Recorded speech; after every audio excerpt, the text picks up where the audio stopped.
వృషభ రాశి జాతకులు, ఇటువంటి పరిస్థితి మీకు తాత్కాలికం మాత్రమే. గుర్తుపెట్టుకోండి, కష్టాన్ని చూసి కృంగిపోవద్దు.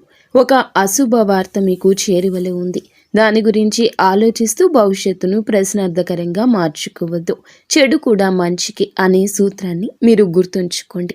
చెడు తరువాత మంచి జరుగుతుంది. ఎప్పుడైనా కష్టం తరువాత వచ్చే సంతోషం విలువైంది. మీ పరిస్థితుల్లో కొద్దిగా ఇబ్బంది కలగపోతుంది. భగవంతునిపై భారం వేయండి. నిత్యము ఇష్టదేవత నామస్మరణ చేసుకోండి. అంతా మేలు కలుగుతుంది. ఇంకా ఇతరత్ర ఎటువంటి సందేహాలు సమస్యలు ఉన్న భార్యాభర్తల సమస్యలు, సంతాన సమస్యలు, ఆస్తి తగాదాలు, ప్రేమించిన వారు దూరం కావడము, కోరుకున్న వారి గురించి ఆలోచనలతో మానసిక బాధలు, ప్రతి సమస్యకు కూడా మా గురువు గారు మీకు పరిష్కార మార్గాన్ని అందించగలరు. దయచేసి నమ్మకంతో మా గురువు గారికి ఫోన్ చేయండి. సమస్యల పరిష్కారాన్ని పొందండి.